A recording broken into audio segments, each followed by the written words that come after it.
buttons and too many. You wanted the best. You've got the best podcast, the hottest podcast in the world. The Chris Voss Show, the preeminent podcast with guests so smart you may experience serious brain bleed. The CEOs, authors, thought leaders, visionaries, and motivators. Get ready. Strap yourself in. Keep your hands, arms, and legs inside the vehicle at all times, because you're about to go on a monster education roller coaster with your brain. Now, here's your host, Chris Voss. Hey folks, it's Voss here from the ChrisVossShow.com. We just want to see how long I can hold that. There you go.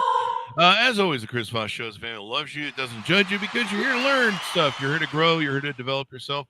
Make yourself life better, which makes you better than everyone else on the planet. Well, what kind of superiority complex are we creating here, Chris? I don't know. Anyway, guys, go to Goodreads.com/Chris Voss, LinkedIn.com/Chris Voss, Chris Voss won the TikTok, and all those crazy places on the internet. Today, we have an amazing young man on the show with us today. His book is out May 6, 2024, called What Once Was Promised. Louis Trubiano is on the show with us today. We're going to talk to his insights, his experience, and all that good stuff. He spent over 40 years in the advertising industry, most of it as president of his own firm. Born and raised in Quincy, Massachusetts, he earned his bachelor's degree from the University of Rochester and master's degree from Boston University's College of Communication. He and his wife live in Canton, Massachusetts, and have 3 daughters, 6 grandchildren, and 1 spoiled dog, as everyone should have a spoiled dog. Welcome to the show, Louis. How are you? I'm great. Since you called me a young man, that I've been called that in a long time. There you go. Well, we, flattery will get us everywhere is our motto of the show. So, Louis, give us your .coms. How can people find you on the interwebs? My book is available on Amazon, as most books are, and the website is just louistrubiano.com.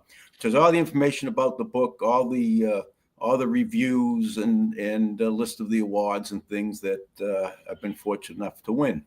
There you go. Well, congratulations, too, on the awards. So give us a 30,000 overview of what's inside your new book.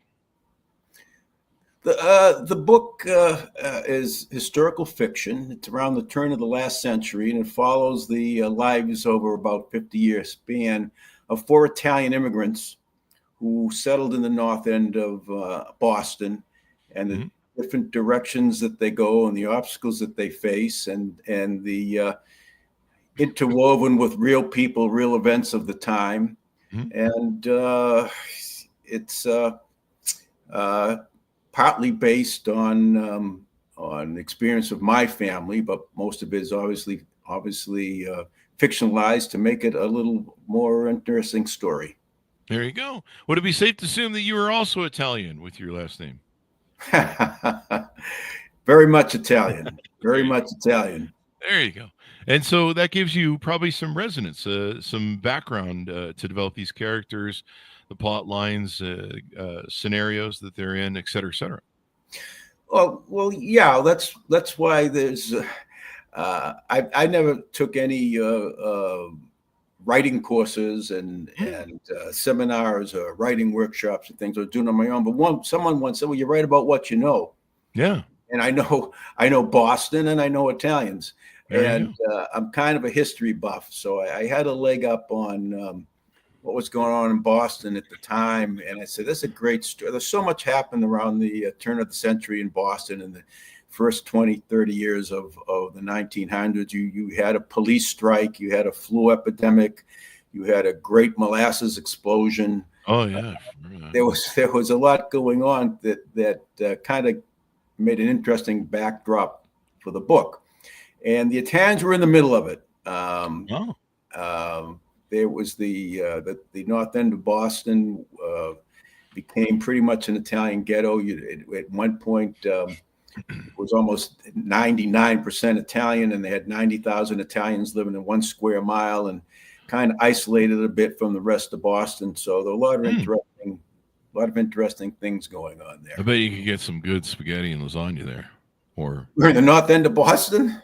I don't know. Well, with all those Italians, we don't want to play. Have you ever been? Huh? Have you ever been to the north end of Boston, Chris? No. But, for crying out loud! I thought you'd been around. I thought you were a man of the world. Kind of. Just not Boston, or Boston, Massachusetts area. Yeah. That's my Ted Kennedy impression. Very bad. Um, so tell us about the protagonist in the book. Is there a main character? Yes, there is a main character, and his name is Dominic Bassini, Hmm. and he's kind of the central character. Although, and he's inspired by my own grandfather. I needed a starting point for the book, and I said, well, let's start with my own grandfather's experience. So the main character, Dominic Bassini, comes from the same town in Italy, the same year, comes over on the same boat that my grandfather did. He ends up working in the shipyard just as my grandfather did. Wow. He, more than any other character, kind of epitomizes the typical Italian experiences. Mhm. Comes on the same ship with him. There's a young woman named Francesca, who's the wife of a Sicilian who has mafia connections, and there's a young stowaway named Ernesto, who he befriends and actually helps smuggle him into Boston, and they become lifelong friends, along with another young Italian boy who already lives in Boston. And the Mhm. story follows the divergent paths. Ernesto gets into a life of crime. Mhm. Um, Joseph, who's the young Italian boy that they whose house they live at, gets into politics. Dominic is just wants to go to work, have a family, work hard, assimilate. And Francesca ends up a very successful, wealthy woman in Boston. But Hmm. along the way, there's a lot of twists and turns, Mm. conflicts, uh, tragedy, some happiness. But it's kind of encapsulates the Italian immigrant experience in Boston, Yeah. uh, wrapped around the times. There's a lot going on. It was an era of Irish dominance when the Irish went through it first, and then when the Italians got there, the Irish weren't going to relinquish any of the power that they had assimilated by in politics in particular and policing. And it was a little difficult for the Italians of the North End to make progress for a while. There you go.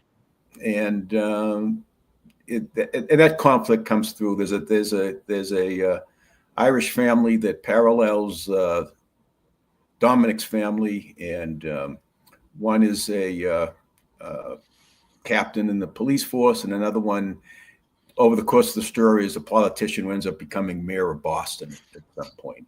And Mhm. and that's the story. There you go. That's that's it. Um, Would you say is there any mob mafia in there? Maybe the early well, foundings of well, one? well, well, yeah. I don't want to. Everybody said, "Well, you wrote another mafia book." No, that's part of it. It's part of because it was part of the experience Yeah. of the Italians, as was the anarchists. There were a lot of Italian anarchists at the time, and a lot of that was a result of um, being discriminated against when they got here, and Yeah. they couldn't succeed within the system, so they went outside the system. And the Yeah. anarchists tried to change it, and the organized crime was, well, we'll do this our way. Yeah. We're going to. And Boston was late to the party, actually, on as far as you call it, the mafia or whatever you want, organized crime. It wasn't until the 1918, around there, that it began to get organized around the first New England mafia chieftain, a fellow by the name of Gaspero Messina. Mm. And he's in the book. A lot of people in the book. I threw a lot of real characters into the book, and to make it more interesting and keep in touch with the real history of the time. There you go. There you go. And it's great that you have the lineage of your family to take and build on some of the probably stories, that you can encapsulate, maybe maybe just scenarios and then rewritten them in a different format, but you have the experience of what many of your relatives went through as these generations passed, and being new immigrants in this country. There was a great melting pot sort of era during that time where America was being turned into America, was being shaped. Well, yeah. There's a little anecdotes in there from Sunday dinners and other things that are based on real things that happened to people in my family and other times, and where Dominic's son fights in World War II. He's in World War II, and his mother, while his son was fighting, as so many young Italians were fighting in World War II, the parents had to actually register as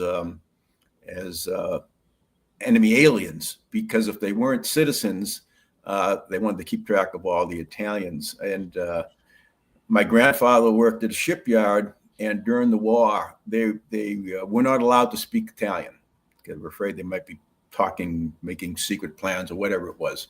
So despite being in the country for years and being loyal citizens and things that came to the surface and came back to remind everybody that, hey, you're still an immigrant in the eyes of many. Yeah, there you go. So is this your first book? Have you written before? What was your journey through life, and when did you start writing and kind of find that this is your thing? I started writing a long time ago, but unfortunately, Chris, real life got in the way. Oh yeah. And I had a business, and I had kids, and I had a lot of interests and activities and things I was involved with. And I'd write in snippets and put it aside and maybe go a year or two or three and not do anything about it. But when I finally retired, sold the business and retired, I had the time, and I dusted it off and threw most of it out and started over. And it took a couple of years on and off. It was not easy for me. Wasn't a trained writer, and I wasn't very disciplined. And there always seemed to be better things to do than to go into my office dungeon and work on the book, particularly when there was nothing fresh in my mind to put down. So when I finished the book and wrote the end, I said, "That's it. I'm not doing this again." But because it's done so well and has got so many great reviews, I have started on another two, actually.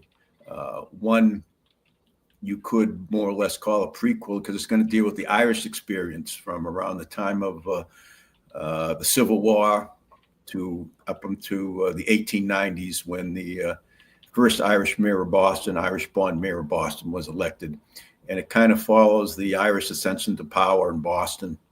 And this one is hard because I don't have the experience with the Irish experience that I did with the Italian experience. So the research is more intense, but hopefully it'll lead to a trip to Ireland to look at some of the places I talk about in the book. And I've also started another book, which is more of a thriller mystery type of thing. And the great thing is, I'm not a writer. I don't depend on writing to make a living. So I'm able to do this when I feel like doing it. And, well, that's nice. Sometimes not having a gun to your head gives you the best sort of results. Sometimes having a gun to your head it keeps you from doing anything sometimes. Yeah, that's true. When I stay outside, the hell with the book. I'm going golfing, Well, as long as you always, what is that, hour a day writing? Some authors will do. And so it can make all the difference. But I think with the Irish book, I think all the research you have to do is you just have to put a lot of alcohol, vodka, and potatoes, and play Danny Boy a lot, like every other chapter or something. I love my Irish friends, by the way. So. Oh God, I love the Irish too. I think I have a little bit of a sinner lineage, so That may explain the vodka drinking, but I've been called upon at parties with my Irish friends because I'm Italian, but I'm the only one who knows all the words to Danny Boy. yeah, So yeah, that's it's such a great song. Such a great song. It is. um, It just makes Irish. That just completes the whole Irish genre, I think, or something. I don't know. yeah. So the thing is, I've been thrilled with the way the book's been received and the reviews that it's gotten. And Mhm, it's really been fun. It's really mhm. been fun to hear from people you don't know who read the book, and via my website they send how much on it's one, and the people you do know, obviously a lot of people will, they hear you wrote the book, go out and read the book. And Mhm. I just came from a big family reunion this weekend, and half a dozen cousins that I didn't even know said, I read your book. And that's kind of cool, Chris. Nice. I'm getting a kick. I'm That's I'm awesome. enjoying the author thing. It's There you go. There you go. it's pretty nice. So Yeah. It's a lot of fun. You end up touching people's lives that you didn't realize, and sometimes they'll walk up to you one day and they'll be like, "Hey, you changed my life," and you're like, "Really?" And I just wrote a book. I I don't know didn't. if I want that responsibility, Yeah, uh, it's but kind of funny the impact. Yeah. it's great when you do I've done some book signings, and when Hmm. people are there who have already read the book, and Hmm. I talk about it, and they come up afterwards and they tell you how much it touched them, it made them cry, or why Wow. did this person have to die, or why did that happen. You can see how vested they are in it, and that's kind of rewarding, Yeah. kind of cool to see. And it's got me, I'm going down to Nashville in a couple of weeks because there's a big writers conference and Oh, dinner down there for writers. And my book is a finalist for out of hundreds. It's a finalist for award in the historical fiction category. It's going to be kind of cool to go down there. It's kind of like the Academy Award. You sit out there, wait to see if you want. And I always wanted to see Nashville. It's yeah. on my bucket list. I've never been there, and everybody says just how great it is. So, and I probably wouldn't have gotten around to doing it if I hadn't written the book and hadn't been invited to go to this event. So, It's really interesting how a book opens up the world to people. Like, you do stuff for like 50 years, and yeah. all your friends witness it and stuff, and then you write a book and talk about some of the insights you have, and people are like, "Oh my god, you're really smart," and you're like, "Where you were here the whole time? Like I'm smart now because I put in a book? Like you thought all my stories were stupid before?" It's really No, funny. there's truth in that. There is, But yeah. it's also because you've written a book, people expect you to be smart and eloquent. And I hate to disappoint them when they actually meet me, but Yeah, me. Yeah, it the doesn't. editor put those commas and periods into place for me, so that's how that. The editor was like, "Have you ever heard of a comma?" I'm like, no." Anyway, I I never met a comma I didn't like. that's true. The Sometimes I use first, too many commas. Like sometimes I go overboard. I just comment the well, shit out of everything. the first indication I had that this book was actually, I had very low expectations for getting it done and getting it independently published was my goal. Anything after Mhm. that was gravy. But the editor who edited the book, who has done a lot of books, indicate to me that I really had something here. And he Yeah. said, "Congratulations, is quite an achievement." That was before he went through and just Tore it up. you know, That's what killed they me do, on man. grammar and punctuation and that kind of stuff. But the story pretty much stayed intact. There you go. And, It can be uh, hard in editing. They kind of take a giant dump on everything you've written, and you like well, hand them that's their job. 50,000 words, and they hand you back like, "Well, here's 5 pages. We threw away the rest. Now start over, book boy." Yeah. Yeah, And he changed a few things around, but yeah, the heart of the book kept intact. And then before it was published, uh, they suggested we send it out and get some professional reviews. yeah, And one was Kirkus Reviews, yeah. and I got a great review, and it was a get it, read it recommendation, which only about 5-10% of their reviews are. And I said, wow, I was scared to death, thinking, "Oh, we're getting a review from Kirkus, who maybe they'll see through me," and that turned out great. So it's been a fun ride. It's convinced me to do another one. Now that might take me 10 years, but something to do in the winter when you can't go out and golf, bocce or. Somebody, skip a few golf times and focus on that book. But it's just interesting. Sometimes an hour a day turns into sometimes a couple hours a day, and then off you go, and they got a book. Sometimes if you sit down and you're on a roll and you say, "This is great." Other times I would sit down there, I just talk to the dog for an hour and then give up. So it's a very weird thing. I'm glad I did. I'm glad I experienced it.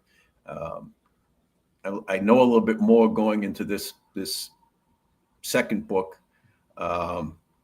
This time I'm going to try to go the traditional publishing route as opposed to the independent route. Last time I just wanted to get the book out there.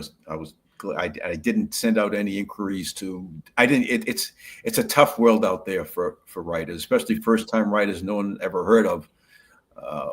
But this time we're at kind of a track record. I think I'll. There you go. We just had on a couple hours ago a guy who does military genre books, kind of like the Jack Ryan sort of stuff, and he published independently his first two books. And then Penguin noticed, and Penguin or Simon Schuster noticed, and they came and offered him a deal. And now he's got that's great. So. That's the dream. Yeah. That's the dream of millions of authors out there. Someone told me that there's like 19 million books on Amazon. It's like, and that's I think that's with AI. I mean, AI is making it worse. That's not fair. Yeah, it's not fair at all. And I think my understanding is Amazon's clamping down on the AI books. I saw, I can't remember the journalist gal's name, but she's, I can't remember her name, but she's very popular and very smart. She was coming out with a biography, and like all these, I don't know what you call them, AI hacker,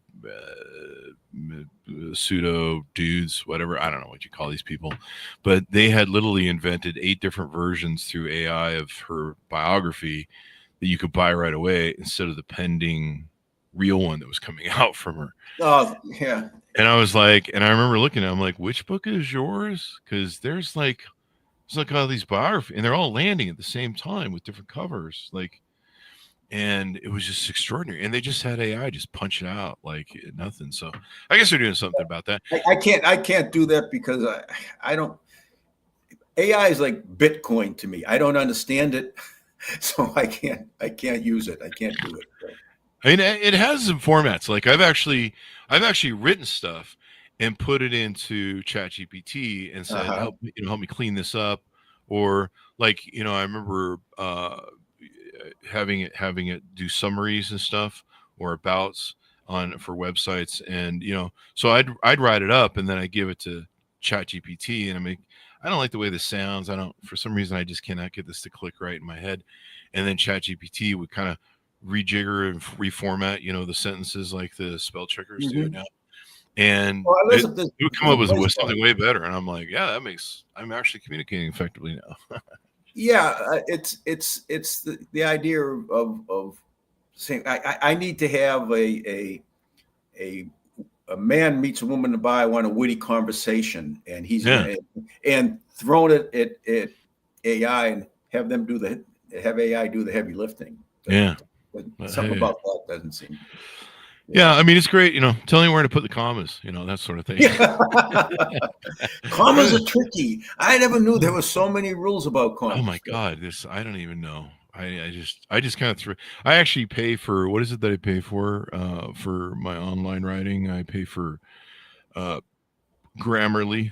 I don't know why I'm being plugged in them for free, but I pay for Grammarly, and sometimes it'll tell you, hey, put the sentence over here and flip that. On your character in the book, do you anticipate maybe this becoming a series, this book? No, the way the book goes, it really doesn't lead into a series, and Well, you know, it's Hollywood can always fix that. well, from yeah. I hope someone in Hollywood is listening to you, There Chris. you go. That'd be great. The way the book was going, it was going to extend another 20, 30 years beyond where it ended. Oh, really? And I would have been an old man, and it would have been 800 pages. So I kind of truncated it. And I think it's more powerful this way instead of dragging it out a little longer over a whole nother generation. But the way that I ended it kind of precludes bringing some of these characters back. So the Irish thing is kind of a prequel. There'll actually be some characters in it at the end that are in the beginning of my book, including a police captain and his backstory on how he became a police captain and things like that. But it doesn't have any of the Italian characters in it. Okay. But the time frame is a prequel. It was the Irish moved out of the North End to Boston, and the Italians moved in, but kept the power. And because the big thing the Italians had going against them was the language, not speaking the language, and a lot of the Italians were stubborn. I don't know if you've noticed that about Italians, but we're pretty stubborn. Didn't go out of their way to try to learn the language, and they wanted to have their own. You've heard, it literally a little Italy. Little Italy, with their own families and friends and their own culture and their own Sunday dinners, but you can't really do that. And to this day, now the North End has changed quite a bit. It's really been gentrified, and some of the old warehouses along the waterfront are now high-rise condos, and and the population, I don't know what the percentage is of Italians now. It's probably about 30%, but most of the businesses are still owned by Italians in the North. Oh, really? Yeah. There you go. Well, wonderful story, and we'll look forward to the future works that you're doing. Give people a final pitch on where they can get to know you better on your website. It's just louistrubiano.com, and there's more in there about one book than you'd ever want to know.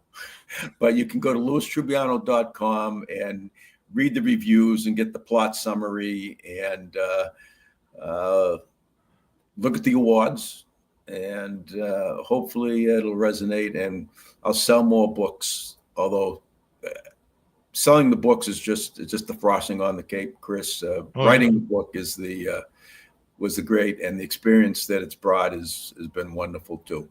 There you go. Well, we'll look for more to come from you and all that good stuff. Well, write another one. I'll give you a call and try to get on here again. Sounds good, Louis. Sounds good. Thank you very much for coming to the show, Louis. We really appreciate it. Well, thank you very much for having me, Chris. Thank you.